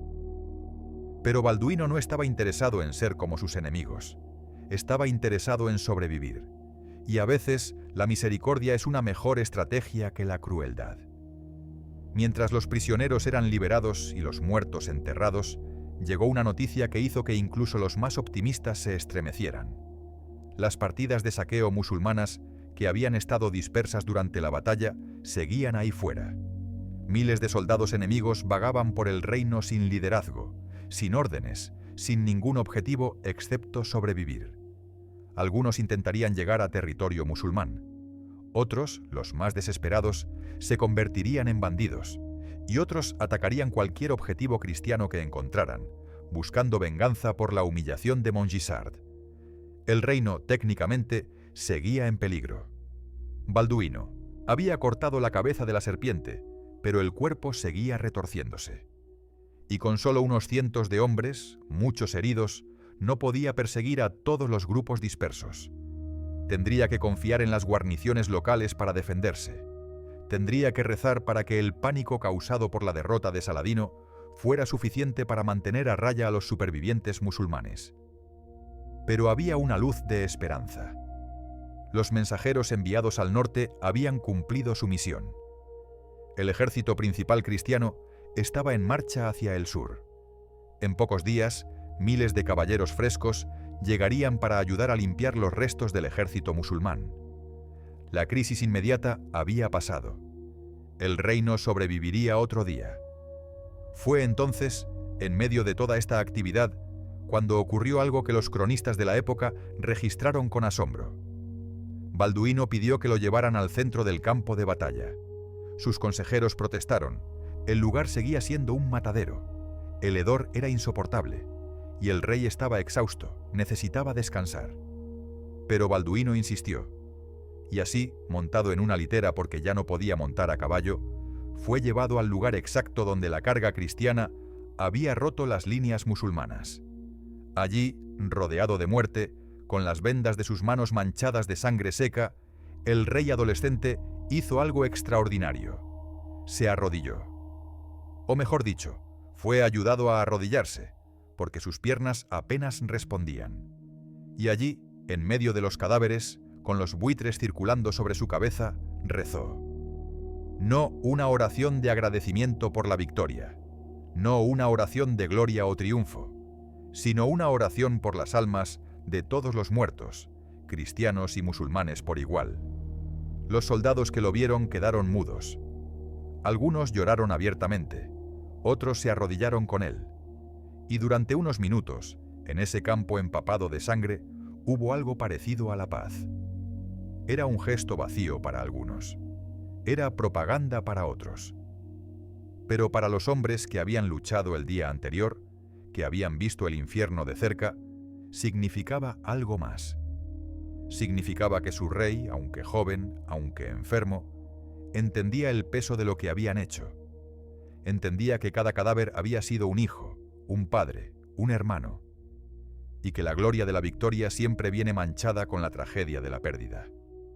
Cuando Balduino fue ayudado a ponerse de pie, uno de los caballeros templarios, un veterano con más cicatrices que piel sana, se acercó. Se quitó el casco, revelando un rostro curtido por décadas de guerra, y habló con voz ronca por el combate. «Majestad, He luchado en 100 batallas. He visto reyes y príncipes liderar ejércitos, pero nunca he visto nada como lo de ayer. Fuiste como los reyes de las historias antiguas, como David contra Goliat. Balduino lo miró con esos ojos que ya empezaban a nublarse por la enfermedad, y respondió algo que el templario recordaría hasta su muerte años después. David no estaba muriendo mientras luchaba. David no tenía que ser atado a su caballo. David tenía la promesa de un largo reinado. Yo solo tengo la certeza de una muerte temprana. Ayer no fui David. Ayer fui simplemente un hombre desesperado con suerte. Pero la suerte, si es que fue suerte, no había terminado su trabajo.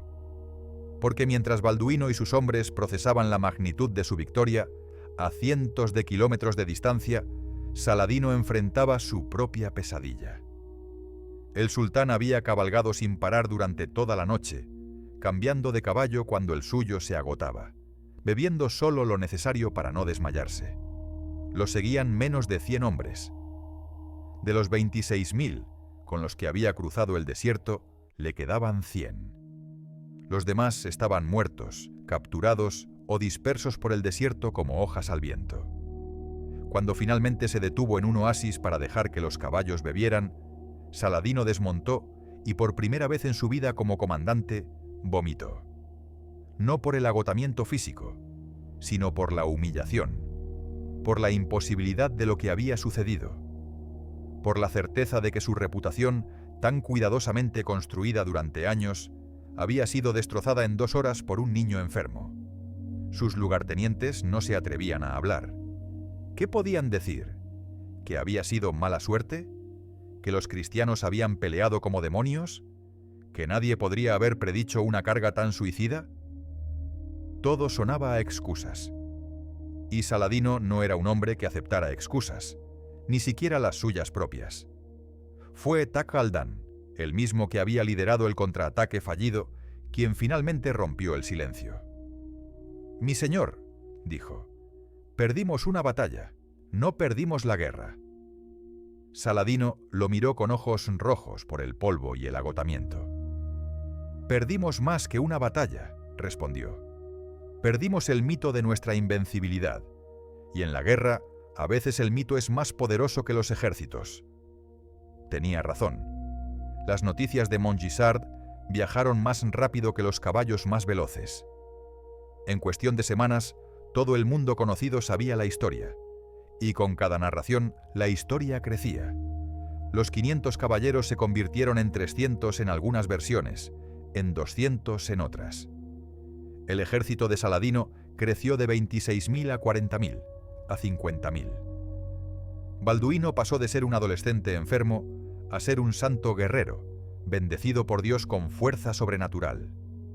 Los bardos componían canciones, los monjes escribían crónicas, los predicadores usaban la batalla como prueba de que Dios favorecía a los cristianos. Y en las cortes de Europa, donde el entusiasmo por las cruzadas había estado menguando, de repente había un renovado interés.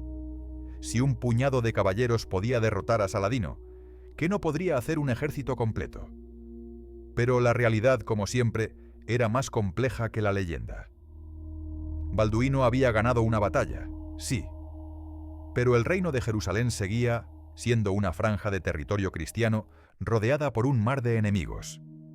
Los recursos seguían siendo limitados, los refuerzos de Europa seguían siendo escasos y esporádicos, y Saladino, aunque humillado, seguía vivo y seguía siendo el señor del imperio musulmán más poderoso del mundo. En los días que siguieron a Montgisard, mientras las celebraciones resonaban en cada iglesia del reino, Balduino trabajaba. Sabía que la ventana de oportunidad que su victoria había abierto no duraría mucho. Necesitaba consolidar las defensas del reino. Necesitaba reconstruir las fortalezas que habían sido dañadas en las incursiones previas.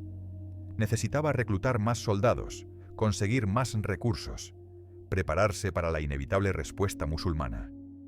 Y necesitaba hacer todo esto mientras su cuerpo se deterioraba día a día. La batalla había cobrado su precio. El esfuerzo de liderar la carga, de mantenerse en el caballo durante horas, de pelear con manos que apenas sentía, lo había dejado más débil que nunca. Los médicos, esos charlatanes bien intencionados pero inútiles, le daban pociones y ungüentos que no servían para nada. Le sugerían reposo, dieta, oraciones, como si alguna de esas cosas pudiera detener la lepra. Balduino los escuchaba cortésmente y luego los ignoraba. No tenía tiempo para descansar. Cada día que pasaba era un día menos de vida que le quedaba, y tenía demasiado trabajo por hacer. Cartas que escribir a los reyes de Europa pidiendo ayuda, nobles que apaciguar para mantener la unidad del reino, fortificaciones que inspeccionar, tropas que entrenar. Y en medio de todo esto llegó una carta que cambiaría todo. No venía de Europa, no venía de Bizancio, venía de Saladino mismo. El mensajero que la trajo era un mameluco, uno de los pocos supervivientes de la guardia personal del sultán. Llegó bajo bandera de tregua, solo, desarmado. Cuando fue llevado ante Balduino, se arrodilló y entregó un rollo sellado con el sello personal de Saladino.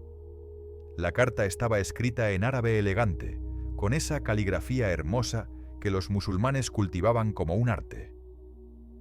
Balduino la hizo traducir en voz alta para que toda su corte la escuchara. Y lo que decía sorprendió a todos. Saladino no amenazaba, no prometía venganza, no maldecía a los cristianos ni juraba su destrucción. En cambio, felicitaba a Balduino por su victoria. Reconocía que había sido superado tácticamente, admitía que había subestimado al joven rey. Y luego, en un giro que nadie esperaba, proponía una tregua. No una paz permanente. Ambos sabían que eso era imposible, sino una tregua temporal. 2 años sin hostilidades. Tiempo para que ambos bandos se recuperaran. Tiempo para que los campesinos sembraran y cosecharan sin miedo. Tiempo para que los comerciantes viajaran sin ser asaltados. Tiempo para que los peregrinos, tanto cristianos como musulmanes, visitaran sus lugares santos sin ser molestados.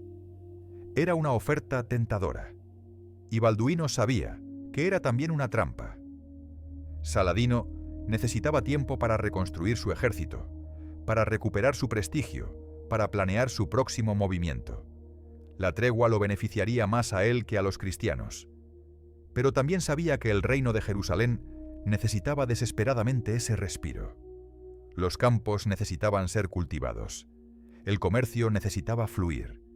Y él, Balduino, necesitaba cada día extra que pudiera conseguir antes de que la lepra finalmente lo reclamara. El consejo se reunió durante horas. Los templarios querían rechazar la oferta. La victoria de Montgisard había probado que Dios estaba con ellos, argumentaban. Deberían presionar su ventaja, atacar mientras Saladino estaba débil. Los hospitalarios, eternos rivales de los templarios, estaban de acuerdo por una vez. Los nobles seculares estaban divididos. Algunos veían la sabiduría de la tregua. Otros la veían como una muestra de debilidad. Fue el patriarca de Jerusalén quien inclinó la balanza. Heraclio era un hombre político más que religioso, corrupto y venal, pero no era tonto. Señaló que incluso Jesucristo había dicho: «Bienaventurados los pacificadores». Si el sultán musulmán ofrecía paz, aunque fuera temporal, rechazarla sería rechazar un regalo de Dios. Además, añadió con su pragmatismo habitual, 2 años de paz significaban 2 años de diezmos y tributos fluyendo sin interrupción a las arcas de la iglesia. Balduino escuchó todos los argumentos y luego, como siempre, tomó su propia decisión. Aceptaría la tregua, pero con condiciones. Los prisioneros cristianos en manos musulmanas debían ser liberados. Las rutas de peregrinaje debían permanecer abiertas. Y Saladino debía reconocer públicamente que había sido derrotado en Montgisard por fuerzas cristianas inferiores en número. Era esta última condición la que más dolería a Saladino. Pero Balduino sabía que el sultán la aceptaría, porque Saladino necesitaba esos 2 años más que Balduino. Necesitaba tiempo para borrar la mancha de Montgisard, y estaba dispuesto a tragar su orgullo temporalmente para conseguirlo. El mameluco partió con la respuesta de Balduino, y 2 semanas después regresó con la aceptación de Saladino, La tregua estaba acordada. Por 2 años no habría guerra entre el reino de Jerusalén y el imperio de Saladino. Por 2 años la Tierra Santa conocería algo parecido a la paz. Pero todos sabían que era una paz falsa. Una pausa, no un final. En algún lugar de Egipto o Siria, Saladino ya estaba planeando su próxima campaña. Y en Jerusalén, Balduino luchaba cada día contra un enemigo que ninguna espada podía derrotar: su propio cuerpo moribundo. La ironía no escapaba a nadie. El héroe de Montgisard, el joven rey que había salvado a la cristiandad, estaba condenado. No había gloria suficiente en el mundo que pudiera cambiar ese hecho.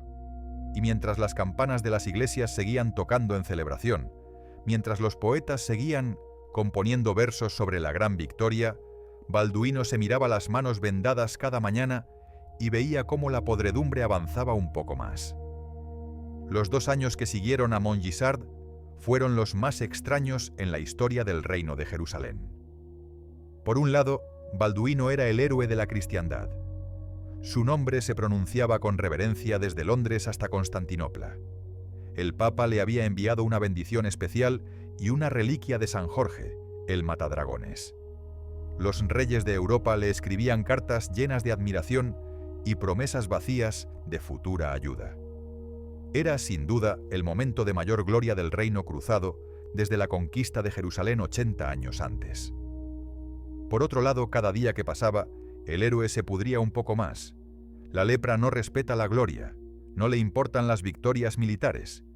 Es democrática en su crueldad, devorando por igual a reyes y mendigos. Y en el caso de Balduino, parecía especialmente sádica, como si quisiera demostrar que ningún triunfo humano podía detener la voluntad de la naturaleza. Para la primavera del año 1178, 6 meses después de Montgisard, Balduino ya no podía montar a caballo sin ayuda. Sus piernas habían perdido casi toda sensibilidad. Los músculos se atrofiaban, los nervios morían. Tenía que ser atado a la silla de montar con correas de cuero, y aún así, a veces se caía hacia un lado sin darse cuenta hasta que sus escuderos lo enderezaban. Las manos estaban peor. Los dedos se habían curvado hacia adentro como garras. Las uñas se habían vuelto negras y varias habían caído. Las vendas que las cubrían tenían que ser cambiadas 3 veces al día, porque supuraban constantemente un líquido amarillento que olía a carne podrida. Los médicos intentaban diferentes ungüentos y pociones, pero nada funcionaba. Algunos sugerían amputar, pero eso solo retrasaría lo inevitable y dejaría al rey aún más inválido. Y luego estaba el rostro. La lepra había empezado a atacar la cara de Balduino. Primero fue la nariz, que empezó a hundirse. Luego los pómulos, que desarrollaron llagas que no sanaban. Los párpados se hincharon tanto que algunos días apenas podía abrir los ojos. Y cuando lo hacía, lo que veía era cada vez más borroso, porque la enfermedad también estaba atacando sus córneas.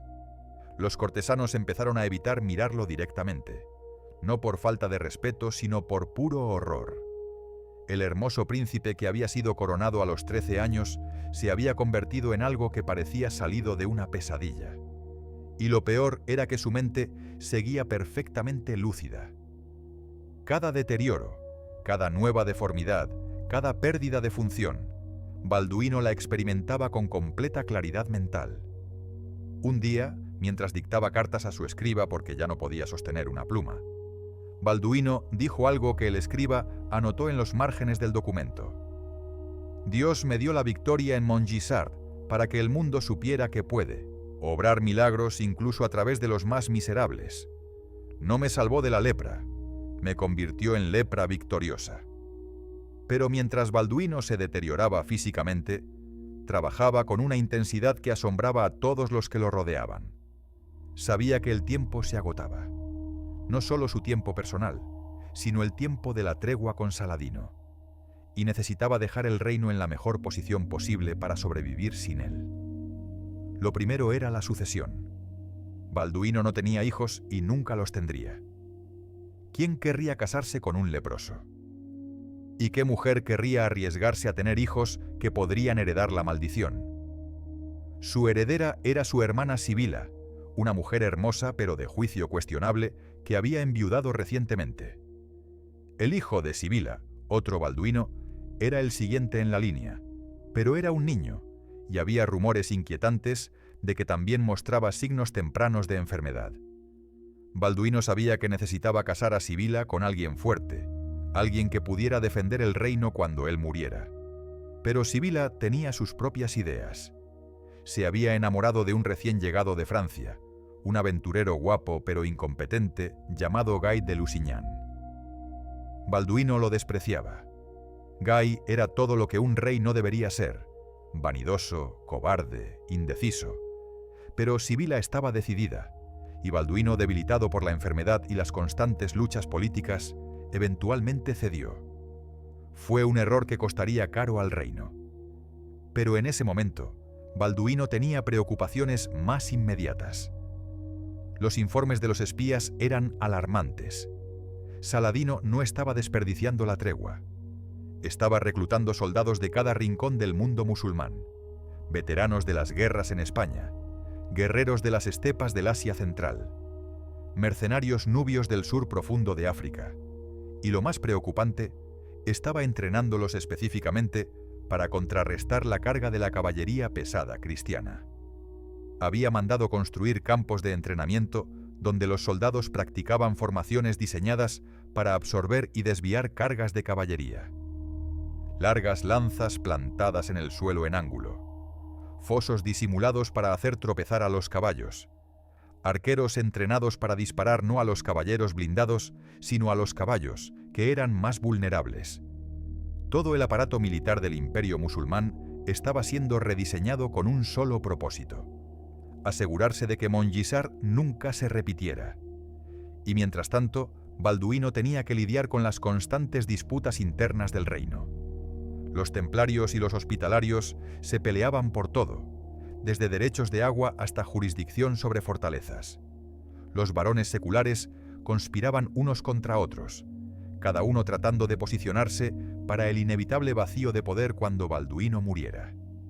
Y el patriarca Heraclio, ese cerdo con mitra, estaba más interesado en acumular riquezas personales que en los asuntos espirituales del reino. Hubo un incidente que ilustra perfectamente la frustración de Balduino. Durante una reunión del consejo, dos varones empezaron a discutir sobre derechos de pastoreo. La discusión escaló, las voces se alzaron, las manos fueron a las espadas, y entonces Balduino, que había estado escuchando en silencio, se puso de pie. Fue un proceso doloroso y lento. Sus piernas apenas lo sostenían. Tuvo que apoyarse en los brazos del trono, pero se levantó. Y cuando habló, su voz, aunque ronca por la enfermedad que también afectaba su garganta, cortó a través del ruido como una espada. Mientras ustedes se pelean por ovejas, dijo, Saladino afila sus espadas. Mientras ustedes discuten sobre pozos de agua, él entrena ejércitos. Yo me estoy muriendo, señores. Todos pueden verlo. En un año, tal vez 2, estaré muerto. Y cuando muera, ¿qué heredarán sus hijos?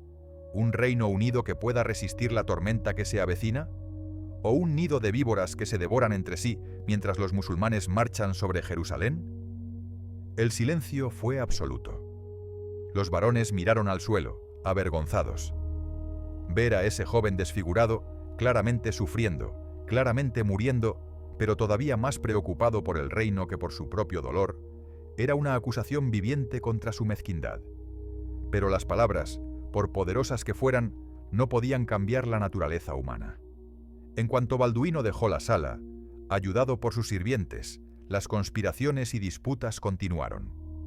Solo que ahora se hacían más discretamente, en susurros en lugar de gritos. El año 1179 trajo pocas alegrías.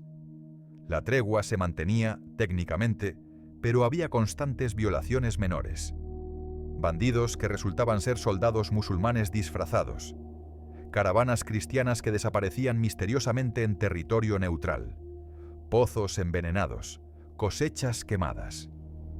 Ninguna lo suficientemente grave como para romper oficialmente la tregua, pero todas diseñadas para debilitar al reino poco a poco. Balduino respondía como podía, enviaba patrullas, reforzaba guarniciones, Escribía cartas de protesta a Saladino, quien siempre respondía con negaciones corteses y promesas de investigar. Era un juego, ambos lo sabían. Un juego que Saladino estaba ganando porque tenía tiempo de su lado. Balduino no. Para el otoño de ese año, Balduino ya no podía caminar sin ayuda. Tenía que ser llevado en litera a todas partes. Durante las audiencias públicas, permanecía sentado, cubierto con mantos pesados para ocultar lo peor de sus deformidades. Pero incluso así, el hedor de la enfermedad era perceptible. Los peticionarios se mantenían a distancia. Los embajadores extranjeros apenas podían ocultar su repugnancia. Hubo un momento particularmente cruel cuando un embajador bizantino, al presentar sus credenciales, retrocedió visiblemente cuando Balduino extendió su mano vendada para recibir los documentos. Fue un gesto involuntario, un reflejo de asco, pero todos en la sala lo vieron. El asuntas, silencio que siguió, fue denso como el plomo. Balduino, con esa dignidad que nunca lo abandonó, simplemente dijo: «Entiendo su aprensión, señor embajador. La lepra no es contagiosa a través del contacto casual, pero comprendo que no todos conocen este hecho médico. Mi escriba recibirá los documentos en mi nombre». El embajador, rojo de vergüenza, balbuceó disculpas. Pero el daño estaba hecho. La historia se esparció. El rey de Jerusalén era tan repulsivo que incluso los embajadores le temían. Era otra victoria para Saladino, quien no había tenido que hacer nada excepto esperar a que la naturaleza hiciera su trabajo. Pero entonces, cuando todo parecía más oscuro, llegó una noticia que dio a Balduino un último destello de esperanza. Felipe de Alsacia, conde de Flandes, había llegado a Tierra Santa con un pequeño pero bien equipado ejército de cruzados. No era la gran expedición que el reino necesitaba, pero era algo. Suficiente tal vez para inclinar la balanza cuando la tregua terminara. Balduino recibió a Felipe con todos los honores que su cuerpo moribundo le permitía. Hubo banquetes que el rey no podía comer porque su garganta apenas podía tragar. Hubo ceremonias que tuvo que presidir desde su litera. Hubo cacerías a las que no podía asistir porque montar era ya imposible. Pero Balduino soportó todo con esa gracia terrible de los condenados que saben que cada humillación es temporal porque pronto estarán muertos. Felipe, para su crédito, trató a Balduino con respeto genuino. Había escuchado las historias de Montgisard. Sabía que estaba ante el hombre que había logrado lo imposible. Y aunque el cuerpo de ese hombre se estuviera desintegrando, su mente seguía siendo aguda como una daga. Durante una reunión privada, Felipe le preguntó a Balduino directamente: «¿Cuánto tiempo crees que tienes?». Balduino no fingió no entender la pregunta. «Los médicos dicen meses. Yo digo que tengo el tiempo que Dios quiera darme, y rezo cada noche para que sea suficiente para ver el reino seguro». «¿Y crees que lo será?». Balduino fue silencioso por un largo momento. Luego dijo: «No, no lo será. Saladino es paciente. Yo me estoy muriendo. Mi heredera está enamorada de un idiota. Los varones se pelean entre ellos. Los refuerzos de Europa son insuficientes. No, conde Felipe, el reino no estará seguro. Pero tal vez, si jugamos bien nuestras cartas, podemos darle unos años más. Y a veces, unos años son suficientes para que ocurra un milagro». Felipe asintió sobriamente. «¿Qué necesitas de mí?». «Necesito que lideres una expedición contra Saladino antes de que la tregua termine. Nada que rompa el tratado abiertamente, pero algo que le recuerde que todavía tenemos dientes. Y necesito que, cuando yo muera, seas una voz de razón en el consejo. Mi hermana escuchará a un conde de tu estatura más que a los varones locales». Era mucho pedir. Felipe había venido buscando gloria fácil, no involucrarse en las políticas bizantinas del reino de Jerusalén. Pero algo en Balduino, tal vez la dignidad con la que enfrentaba su deterioro, tal vez el recuerdo de Montgisard, lo convenció. «Tienes mi palabra», dijo Felipe. Era una pequeña victoria. Pero para Balduino, en ese momento, las pequeñas victorias eran todo lo que podía esperar. El año 1180 llegó con malas noticias. La tregua oficialmente continuaba, pero era cada vez más una ficción. Reinaldo de Chatillon, uno de los varones más agresivos del reino, había atacado una caravana musulmana que resultó incluir a la hermana de Saladino. Fue una provocación estúpida e innecesaria, exactamente el tipo de cosa que Balduino había tratado de evitar. Saladino exigió compensación. Balduino se la ofreció, incluso ofreciendo castigar a Reinaldo. Pero ambos sabían que era solo teatro. La tregua estaba muerta en todo menos en nombre. La guerra regresaría pronto. Y esta vez no habría un milagro como Montgisard. Balduino convocó a su consejo por última vez en la primavera de 1180. Tuvo que ser llevado a la cámara del consejo en brazos, como un niño. Ya no podía ni siquiera sentarse sin apoyo. Sus ojos estaban tan nublados que apenas distinguía las siluetas de los presentes. Pero su voz, aunque débil, todavía llevaba la autoridad de un rey. Les dijo que la guerra era inevitable, que Saladino atacaría en cuanto la tregua expirara oficialmente, si no antes, que el reino necesitaba unidad más que nunca. Les suplicó, sí, el rey de Jerusalén, el héroe de Montgisard, les suplicó que pusieran así de sus diferencias y se prepararan para la tormenta que venía.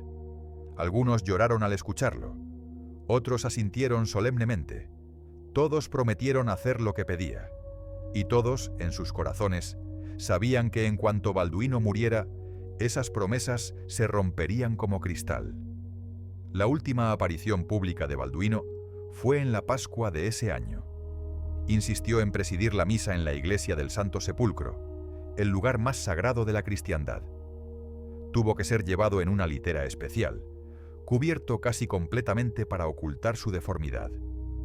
Pero cuando el patriarca elevó la hostia, Balduino hizo un esfuerzo sobrehumano para arrodillarse.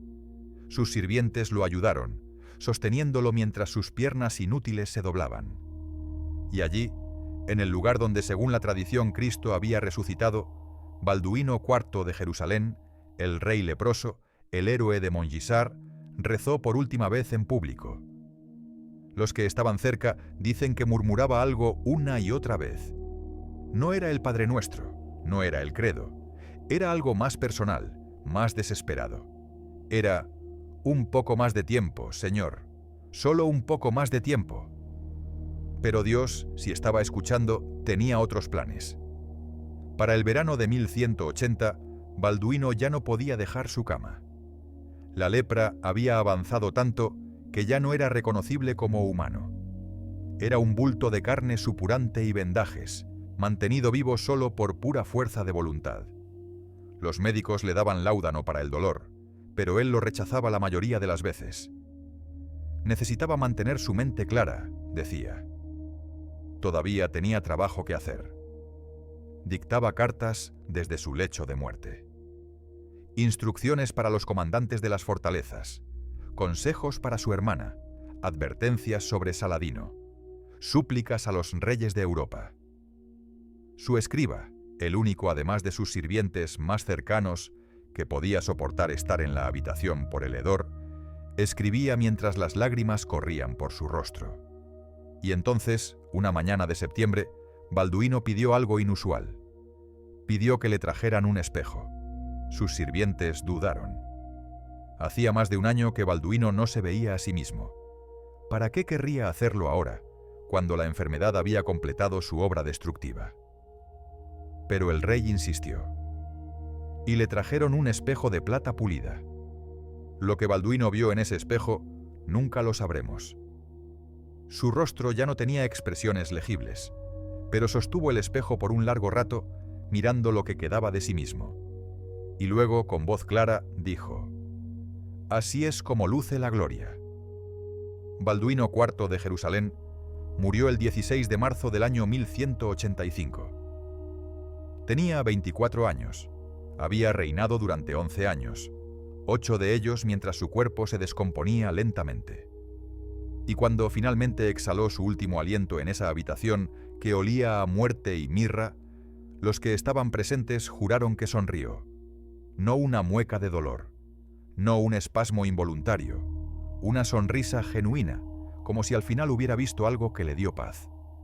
Pero no nos adelantemos, porque los últimos 5 años de Balduino, desde que sostuviera ese espejo hasta su muerte, fueron quizás los más extraordinarios de todos. No por las batallas que ganó, sino por las que perdió. No por su fuerza, sino por su debilidad.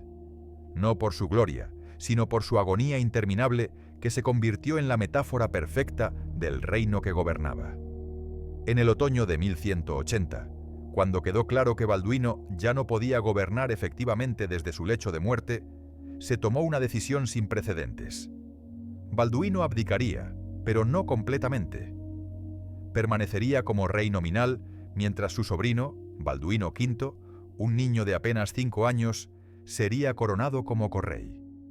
Era una solución absurda para un problema absurdo. Un rey moribundo y un rey niño gobernando juntos un reino al borde del colapso. La coronación del pequeño Balduino V fue un espectáculo grotesco. El Balduino mayor tuvo que ser llevado a la ceremonia en una litera cerrada, como si fuera un cadáver siendo transportado a su tumba. No podía sostener la corona para ponerla en la cabeza de su sobrino, así que el patriarca tuvo que hacerlo mientras el rey moribundo murmuraba su consentimiento desde detrás de las cortinas. El niño lloró durante toda la ceremonia, tal vez por el incienso, tal vez por el peso de la corona, o tal vez porque incluso a los 5 años podía sentir el peso de la maldición que estaba heredando. Los cronistas notaron que el pequeño rey tenía una marca extraña en el cuello. «Solo una mancha», dijeron los optimistas. Los pesimistas susurraban que era el primer signo de la lepra. El tiempo diría quién tenía razón. Mientras tanto, Saladino esperaba. La tregua había expirado oficialmente, pero el sultán no atacó inmediatamente. ¿Por qué habría de hacerlo? Cada día que pasaba, el reino de Jerusalén se debilitaba solo. Los varones peleaban sobre quién sería el regente del rey niño. Guy de Lusignan, el esposo de Sibila, maniobraba para tomar el poder. Reinaldo de Chatillon seguía provocando a los musulmanes con incursiones no autorizadas. Era un reino devorándose a sí mismo. Pero entonces Reinaldo hizo algo tan estúpido, tan innecesariamente provocativo, que incluso Balduino, desde su lecho de muerte, se enfureció lo suficiente como para intentar levantarse. Reinaldo atacó una caravana de peregrinos musulmanes que iba a la Meca, no una caravana comercial, no un convoy militar. Peregrinos, mujeres, niños, ancianos. Los masacró a todos y tomó su oro. Cuando Balduino se enteró, dicen que gritó tan fuerte que se escuchó en todo el palacio. No palabras coherentes, solo un aullido de rabia y desesperación. Luego tosió sangre durante 1 hora. Saladino ahora tenía la excusa perfecta. No era solo guerra, era guerra santa. Los cristianos habían atacado peregrinos inocentes. Habían violado las leyes más sagradas de la caballería y la religión. El mundo musulmán entero clamaba por venganza, y Balduino, desde su cama, ya no podía hacer nada para detenerlo. El ejército que Saladino reunió esta vez hizo que el de Montgisard pareciera una partida de exploración. 40.000 hombres, algunos dicen 50.000, otros 60.000. Los números exactos no importan. Lo que importa es que era el ejército más grande que el mundo musulmán había reunido desde las primeras conquistas del Islam. Y esta vez Saladino no cometería errores. No habría dispersión para saquear. No habría confianza excesiva. No habría oportunidad para otra carga suicida cristiana. Este ejército marcharía como una unidad, golpearía como un martillo, y no se detendría hasta que el reino de Jerusalén fuera solo un mal recuerdo. Balduino, en lo que sería su último acto como rey efectivo, ordenó la movilización general. Cada hombre capaz de sostener una espada fue llamado. Los templarios abandonaron sus fortalezas. Los hospitalarios marcharon desde sus comandancias. Los varones reunieron a sus vasallos. Incluso los criminales fueron liberados de las prisiones a cambio de luchar. El ejército cristiano que se reunió sumaba tal vez 3.000 caballeros y 15.000 soldados de infantería, menos de 20.000 hombres en total, contra 60.000. Las proporciones eran peores que en Montgisard, Y esta vez no, habría elemento sorpresa. La batalla tuvo lugar el 4 de julio de 1187 en un lugar llamado Los Cuernos de Hattin. Balduino ya llevaba 2 años muerto para entonces, pero es importante contarla porque fue el final inevitable de la historia que comenzó en Montgisard. Fue el día en que el milagro se invirtió. Guy de Lusignan, que se había convertido en rey después de la muerte del pequeño Balduino V, quien efectivamente murió de lepra a los 8 años, lideró al ejército cristiano. Era todo lo que Balduino no había sido: indeciso, cobarde, fácilmente manipulable. Donde Balduino había cargado contra probabilidades imposibles y ganado, Guy dudó frente a probabilidades difíciles y perdió todo. Saladino los atrajo al desierto, lejos del agua. Los rodeó. Los desgastó con ataques de arqueros. Y cuando los cristianos, muriendo de sed, desesperados, intentaron una carga final, el ejército musulmán los absorbió como el mar absorbe una piedra. Fue una masacre. La Vera Cruz, la misma que había brillado en Montgisard, fue capturada. Guy de Lusignan fue capturado. Reinaldo de Chatillon fue capturado y personalmente decapitado por Saladino. Los templarios y hospitalarios fueron ejecutados en masa, porque Saladino sabía que nunca se rendirían y siempre serían peligrosos. Jerusalén cayó 3 meses después. Saladino entró en la Ciudad Santa el 2 de octubre, exactamente 88 años después de que los primeros cruzados la tomaran. Pero aquí está la ironía. Saladino no masacró a la población cristiana como los cruzados habían masacrado a los musulmanes. Les permitió partir con sus posesiones, les dio salvoconductos, mostró la misericordia que ellos no habían mostrado. Algunos dicen que fue por su naturaleza noble, otros que fue cálculo político. Pero yo creo que fue algo más. Creo que Saladino recordaba Montgisard. Recordaba cómo un rey adolescente moribundo lo había humillado. Y ahora, con ese rey muerto y su reino conquistado, no necesitaba ser cruel. La historia ya le había dado su venganza. Pero volvamos a Balduino en sus últimos días.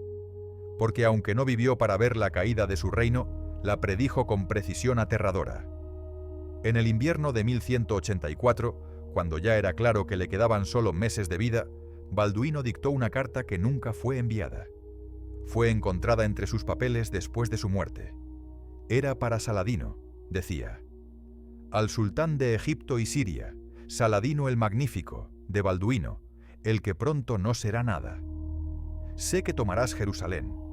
Sé que destruirás lo que mis ancestros construyeron. Sé que mi reino morirá poco después que yo. Lo sé porque te conozco. Eres paciente donde yo fui impulsivo. Eres saludable donde yo estoy podrido. Tienes tiempo y yo no tengo ninguno. Pero quiero que sepas algo. En Montgisard, por un momento, fui más que mi enfermedad. Fui más que este cuerpo que se desintegra. Fui el instrumento de algo más grande que ambos. Llámalo Dios, llámalo destino, llámalo locura gloriosa.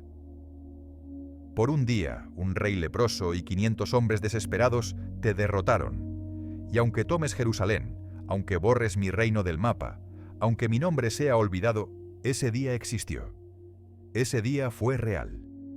Y ni todo tu poder ni toda tu gloria pueden cambiar ese hecho.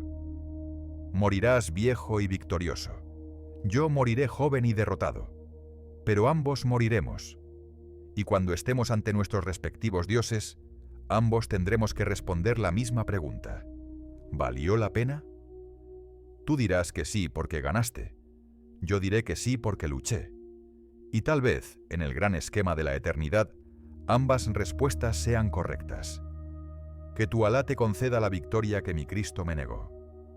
Pero que nunca olvides que una vez, solo una vez, un muchacho moribundo te hizo correr. La carta nunca fue enviada porque los consejeros de Balduino la consideraron impropia. Un rey cristiano no debía escribir con tal familiaridad a un infiel. Un rey no debía admitir la derrota antes de que ocurriera. Un rey no debía filosofar con el enemigo. Pero Balduino ya no era realmente un rey. Era un símbolo, un recordatorio viviente, si es que se le podía llamar viviente, de que toda gloria es temporal, de que toda victoria lleva las semillas de la derrota, de que todos los reinos, sin importar cuán poderosos, eventualmente caen. Los últimos días fueron los peores. La lepra había destruido tanto tejido que los órganos de Balduino empezaron a fallar uno por uno. Los riñones primero, luego el hígado. El corazón seguía latiendo, obstinadamente, bombeando sangre envenenada a través de un cuerpo que ya no era funcional. El dolor era indescriptible. Los médicos finalmente convencieron a Balduino de tomar láudano, pero incluso eso apenas ayudaba. Gritaba a veces, no palabras sino sonidos animales de agonía. Luego se disculpaba con sus cuidadores por molestarlos. Imagina eso. Un hombre en las garras de un sufrimiento inimaginable pidiendo perdón por hacer ruido. El 15 de marzo, Balduino pidió confesión. El sacerdote que vino tuvo que acercarse mucho para escuchar los susurros del rey, soportando el hedor que habría hecho vomitar a un hombre más débil. Lo que Balduino confesó nunca lo sabremos. Los secretos del confesionario son absolutos. Pero el sacerdote salió llorando y no paró durante horas. Esa noche, Balduino pidió que le leyeran los salmos, específicamente el Salmo 22, el que comienza con Dios mío, ¿por qué me has abandonado? Las mismas palabras que Cristo supuestamente dijo en la cruz. Era apropiado. Balduino había llevado su propia cruz durante años. Al amanecer del 16 de marzo, Balduino despertó lúcido por primera vez en días. Pidió que abrieran las ventanas. Quería sentir el aire de Jerusalén una última vez. Quería oler la ciudad por la que había luchado, por la que había sufrido, por la que estaba muriendo. El viento que entró traía el olor del mercado de especias, el sonido de las campanas de las iglesias llamando a maitines, el canto del muecín desde el barrio musulmán. Jerusalén siempre había sido una ciudad de muchas voces, muchas fe. Esa mañana todas cantaban juntas, sin saberlo, el requiem de un rey. Balduino pidió que lo incorporaran para poder ver la ciudad. Sus sirvientes lo levantaron gentilmente, sosteniendo su cuerpo destrozado. Y allí, mirando hacia Jerusalén dorada en la luz del amanecer, Balduino IV exhaló por última vez. No hubo últimas palabras dramáticas. No hubo visiones celestiales. Solo un suspiro suave, como alguien dejando finalmente una carga demasiado pesada. Y luego, silencio. El cuerpo fue preparado para el entierro, un proceso que tomó días porque había que envolverlo en tantas capas de lino y especias para contener el hedor. Fue enterrado en la iglesia del Santo Sepulcro, donde había rezado tantas veces por un milagro que nunca llegó. O tal vez sí llegó, solo que no de la forma que esperaba. El funeral fue grandioso. Vinieron nobles de todos los rincones del reino. Incluso algunos emisarios musulmanes presentaron sus respetos, porque aunque Balduino había sido su enemigo, había sido un enemigo honorable. Todos hablaron de Montgisard. Todos recordaron al joven rey cargando contra lo imposible. Nadie habló de los años de agonía que siguieron. La gloria es más fácil de recordar que el sufrimiento. Pero aquí está la verdad que los discursos fúnebres omitieron. Montgisard no salvó el reino de Jerusalén, solo retrasó su caída. La victoria que parecía un milagro fue en realidad una maldición. Le dio a los cristianos una falsa sensación de seguridad. Los convenció de que Dios estaba de su lado. Los hizo creer que la voluntad divina podía superar la realidad militar. Y Saladino, humillado pero no destruido, aprendió de su derrota. Nunca volvió a subestimar a los cristianos. Nunca volvió a permitir que su ejército se dispersara. Nunca volvió a darles la oportunidad de otra carga gloriosa. Montgisard lo hizo más fuerte, más cuidadoso, más letal. ¿Habría caído el reino de Jerusalén sin Montgisard? Probablemente. Los números simplemente no estaban del lado cristiano. Pero tal vez habría caído más lentamente. Tal vez habría habido una retirada negociada en lugar de una conquista total. Tal vez algunos enclaves cristianos habrían sobrevivido. Pero Montgisard cambió todo eso. Convirtió el conflicto en algo personal para Saladino. Convirtió una guerra territorial en una guerra de honor. Y cuando el honor está en juego, no hay espacio para compromisos. Balduino murió creyendo que había cumplido con su deber. Había luchado contra lo imposible. Había ganado una victoria milagrosa. Había mantenido el Reino Unido durante su reinado, a pesar de su enfermedad, a pesar de las conspiraciones, a pesar de todo. No vivió para ver su obra deshecha. No vio a Guy de Lusignan desperdiciar el ejército del reino en Hattin. No vio a Saladino entrar en Jerusalén. No vio a los cristianos reducidos a un puñado de ciudades costeras, aferrándose desesperadamente a la existencia. Tal vez fue una misericordia. O tal vez fue la crueldad final. Morir con esperanza cuando no había ninguna. Los historiadores discuten el legado de Balduino IV. Algunos lo ven como un héroe trágico, el último gran rey de Jerusalén. Otros como un símbolo del fracaso inevitable de las cruzadas. Otros como una figura inspiradora que demostró que la voluntad humana puede triunfar sobre las limitaciones físicas. Pero aquí está lo que creo yo, después de contarte esta historia. Balduino IV fue todas esas cosas y ninguna de ellas. Fue simplemente un ser humano atrapado en circunstancias imposibles, haciendo lo mejor que podía con las cartas que le tocaron. Nació en un reino condenado, contrajo una enfermedad incurable, se enfrentó a un enemigo superior, y en lugar de rendirse, de aceptar su destino, decidió luchar. No porque pensara que podía ganar al final, sino porque luchar era mejor que no hacer nada. Montgisard no fue un milagro. Fue el resultado de valentía, desesperación y mucha suerte. Pero en un mundo donde los reinos se levantaban y caían como la marea, donde la vida era brutal y corta, donde la enfermedad y la guerra eran compañeras constantes, tal vez eso era lo más cercano a un milagro que se podía esperar. Saladino vivió otros 6 años después de conquistar Jerusalén. Murió de fiebre en Damasco en 1193, a los 55 años. En su lecho de muerte, dicen que mencionó Montgisard una última vez. Dijo: «Gané Jerusalén, pero Balduino ganó la inmortalidad». Tenía razón. Jerusalén ha cambiado de manos docenas de veces desde entonces. Ha sido cristiana, musulmana, cristiana otra vez, musulmana otra vez. Hoy es disputada por 3 religiones y docenas de facciones. Nadie recuerda a todos los conquistadores. Nadie puede nombrar todos los reyes y sultanes y generales que han reclamado sus murallas. Pero todos recuerdan al rey leproso. Todos recuerdan al adolescente moribundo que cargó contra 26.000 enemigos con 500 hombres.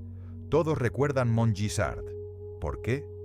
¿Por qué esta batalla, entre tantas otras más grandes, más decisivas, más importantes estratégicamente, captura nuestra imaginación? Creo que es porque Montgisard es la fantasía humana definitiva. Es David contra Goliat.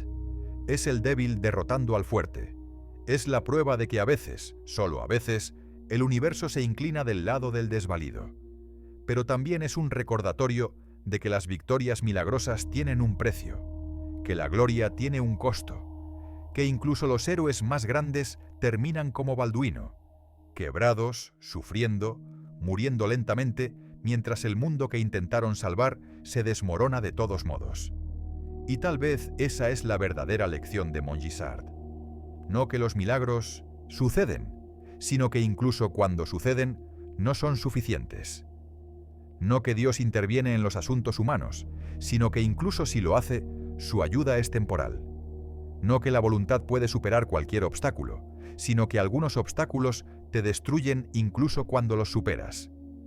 Balduino IV ganó en Montgisard, y esa victoria lo definió, lo consumió, lo elevó y lo destruyó. Fue su momento más grande y el principio de su final más terrible.